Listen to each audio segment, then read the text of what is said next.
144 ਜਿਹੜੇ ਅਜਿਹੇ ਜ਼ਿਲ੍ਹੇ ਨੇ ਇਲਾਕੇ ਨੇ ਉਹਨਾਂ ਦੀ ਚੋਣ ਕੀਤੀ ਗਈ ਸੀ ਜਿਨ੍ਹਾਂ ਨੂੰ ਕਿ ਸੰਵੇਦਨਸ਼ੀਲ ਮੰਨਿਆ ਜਾ ਰਿਹਾ ਸੀ। ਉੱਥੇ ਇਹ ਪੂਰੀ ਤਿਆਰੀ ਜਿਹੜੀ ਆ ਕਰਨ ਦੇ ਲਈ ਅੱਜ ਮੌਕ ਡਰਿਲ ਹੋਣੀ ਹੈ। ਸ਼ਾਮ ਦੇ ਸਮੇਂ ਇਹ ਵੱਖ-ਵੱਖ ਇਲਾਕਿਆਂ ਦੇ ਵਿੱਚ ਇਹਦੀ ਸ਼ੁਰੂਆਤ ਹੋਣੀ ਹੈ। ਪਰ ਉਸ ਤੋਂ ਪਹਿਲਾਂ ਦੇਰ ਰਾਤ ਕਿਉਂਕਿ ਭਾਰਤ ਦੇ ਵੱਲੋਂ ਇਸ ਆਪਰੇਸ਼ਨ ਨੂੰ ਅੰਜਾਮ ਦਿੱਤਾ ਗਿਆ ਜਿਹਦੇ ਵਿੱਚ ਪਾਕਿਸਤਾਨ ਦੇ ਵਿੱਚ 9 ਜਿਹੜੇ ਟਿਕਾਣੇ ਨੇ ਅੱਤਵਾਦੀਆਂ ਦੇ ਨਾਲ ਸੰਬੰਧਿਤ ਉਹਨਾਂ ਨੂੰ ਨਿਸ਼ਾਨਾ ਬਣਾਇਆ ਗਿਆ ਤੇ 90 ਤੋਂ ਵਧੇਰੇ ਅੱਤਵਾਦੀਆਂ ਦੇ ਮਾਰੇ ਜਾਣ ਦੀ ਹੁਣ ਤੱਕ जो खबर है सूत्रों मुताबिक वो सामने आ रही है। फिलहाल जो सरहदी इलाके ने उत्थे सुरक्षा के लिहाज नाल जिहड़े सिक्ख्या संस्थान ने उन्होंने बंद रखने का फैसला किया गया है।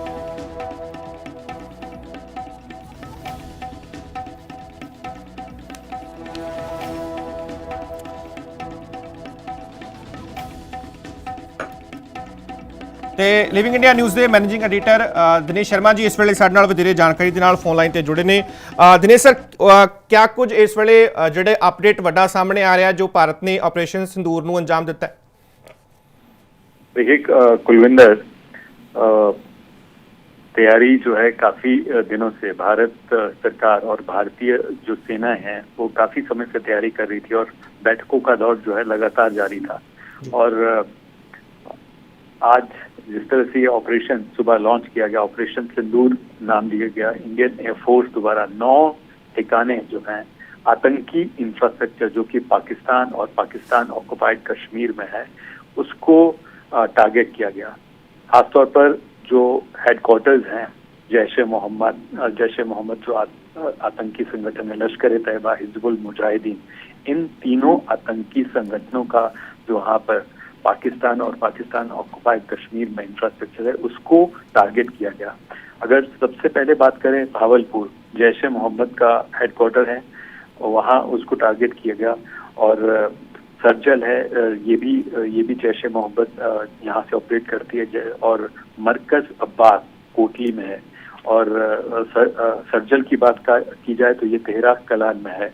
और एक और जैश ए मोहम्मद का जो कैंप है, बड़ा कैंप जिसको सैदना बिलाल कहते हैं, बिलाल कैंप, ये मुजफ्फराबाद में। तो ये जो जैश ए मोहम्मद सबसे, अगर ये कहा जाए कि सबसे बड़ा आतंकी संगठन जो इतने सालों से पाकिस्तान से ऑपरेट कर रहा है और आतंकी हमले जो भारत में हो, चाहे जम्मू कश्मीर में हो, अभी पहलगांव वाला हो या फिर पहले भी जो हमले होते रहे उसमें जैश ए मोहम्मद का नाम आता रहा। और उसके बाद जो दूसरा बड़ा आतंकी संगठन पाकिस्तान जो ऑपरेट करता है पिछले कई सालों से वो है लश्कर ए तैयबा। इसके जो कैंप है वो मरकज ए तैयबा मुरेदके में और मरकज अल हिदायत, ये बदनाला एक जगह वहाँ पर पड़ती है वहाँ पर। और शिवानी नाला कैंप, ये बड़ा कैंप है लश्कर ए तैयबा का, ये मुजफ्फराबाद में है। और मरकज राहिल शाहिद ये कोटली में है। तो इनको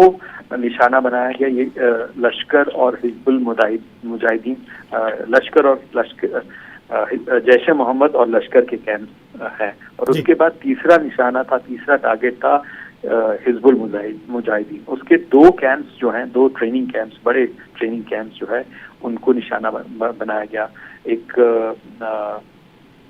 एक महनुमा जो है सियालकोट में, वहाँ पर ये कैंप भी है जहाँ आतंकियों को रखा जाता है, उनको लॉन्च किया जाता है और ट्रेन किया जाता है। बड़ा कैंप है हिजबुल मुजाहिदीन का, जिसको निशाना बनाया गया। तो अब निशाना बनाने के बाद जो टारगेट हिट किए हैं इंडियन एयरफोर्स, खासतौर पर जो है राफेल के जरिए जो है ये ऑपरेशन लॉन्च किया गया भारतीय वायुसेना द्वारा। और ये कहा जाए कि करीब 2 बजे के करीब जो है ये इस पूरे भारतीय वायुसेना द्वारा जो एयर स्ट्राइक्स की गई उसको अंजाम दिया गया।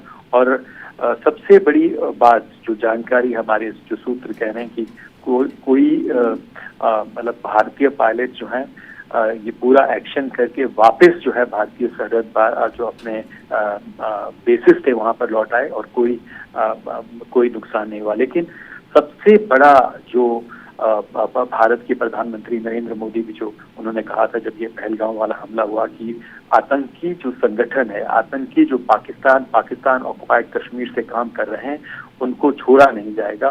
उनको ये कहा जाए कि उनके ठिकानों और टेरा इंफ्रास्ट्रक्चर जो है उसको निशाना बनाया जाएगा। तो निशाना टेरा इंफ्रास्ट्रक्चर, आतंकी और आतंकी संगठन। अभी तो पुष्ट खबरें नहीं है। 10 बजे जो है वो भारत सरकार और भारतीय ये आर्म्ड फोर्सेस की तरफ से, भारतीय सेना की तरफ से जो है प्रेस को ब्रीफ किया जाएगा, ब्रीफिंग की जाएगी कि जो ऑपरेशन सिंदूर लॉन्च किया गया उसकी एक कहा जाए कि ऑफिशियल ब्रीफिंग जो है 10 बजे होगी, जिसमें पूरी सटीक जो जानकारी है वो भारत सरकार और आर्म्ड फोर्सेस जो द्वारा जो है वो दी जाएगी कि किस तरह से इस ऑपरेशन को लॉन्च किया गया। और जहां तक बात है जो अभी अनऑफिशियल जो ये कहा जाए जो कुछ अपुष्ट खबरें आ रही है कि वहां पर पैमाने पर पाकिस्तान और पाकिस्तान ऑक्युपाइड में जो 9 टारगेट्स थे आतंकियों के, वहां से ये कहा जा रहा है कि 90 के करीब जो है, अभी ये अपुष्ट खबरें हैं, पुष्टि नहीं हो पाई है। इसकी पुष्टि जो है वो जब ऑफिशियल ब्रीफिंग होगी गवर्नमेंट ऑफ इंडिया और आर्म्ड फोर्सेस की तरफ से उसमें होगी। लेकिन ये कहा जा रहा है कि बड़ी संख्या में जो है टेरर इंफ्रास्ट्रक्चर और आतंकियों को नुकसान जो है वहां पर पाकिस्तान और पाकिस्तान ऑक्युपाइड कश्मीर में हुआ। देखिए, और इसकी जरूरत ये कहा जाए कि जब इतने दिन से ये सवाल भी होने लगे थे, किए जाने लगे थे कि कब होगा, कब करेंगे, कब इस हमले को अंजाम दिया जाएगा। तो उन सवालों का ये जवाब है। और जवाब मुझे लगता है कि जो इस पर नजर रखे हुए थे बहुत दिनों से, उनको ये जवाब मिला है। भारत सरकार और भारतीय आर्म्ड फोर्सेस की जो तैयारी है, देखिए जब इस तरह का हमला प्लान किया जाता है, जब इस तरह का अटैक प्लान किया जाता है, तो वो बताया नहीं जाता है कि कब अटैक होगा, टाइम क्या होगा या कहाँ होगा। सवाल इस पर उठते रहते हैं। और क्योंकि इस बार पहलगांव आतंकी हमले के बाद प्रधानमंत्री की तरफ से, प्रधानमंत्री नरेंद्र मोदी की तरफ से, रक्षा मंत्री की तरफ से, रक्षा मंत्री राजनाथ सिंह की तरफ से ये साफ कर दिया गया था कि इस बार आतंकी और आतंकी संगठन और जो उनको सपोर्ट करते हैं पाकिस्तान से, उनको छोड़ा नहीं जाएगा। तो ये एक्शन एक तरह से डिसिसिव एक्शन जो है भारत सरकार आर्म्ड फोर्सेस की तरफ से लिया गया है। और अब आगे जो है जब सरकार की तरफ से और आर्म्ड फोर्सेस की तरफ से ब्रीफिंग होगी तो उसमें विस्तार से जानकारी दी जाएगी। लेकिन लोगों के लिए हिदायत ही है, थोड़ी बहुत ये कहा जाए कि परेशानी होती है, लोगों को दिक्कत होती है कि हमको जैसे कोई जो रिएक्शन है। लेकिन पूरा देश, मुझे लगता है कि पूरा देश इसका इंतजार कर रहा था। पूरा देश ये चाह रहा था कि ये पहलगांव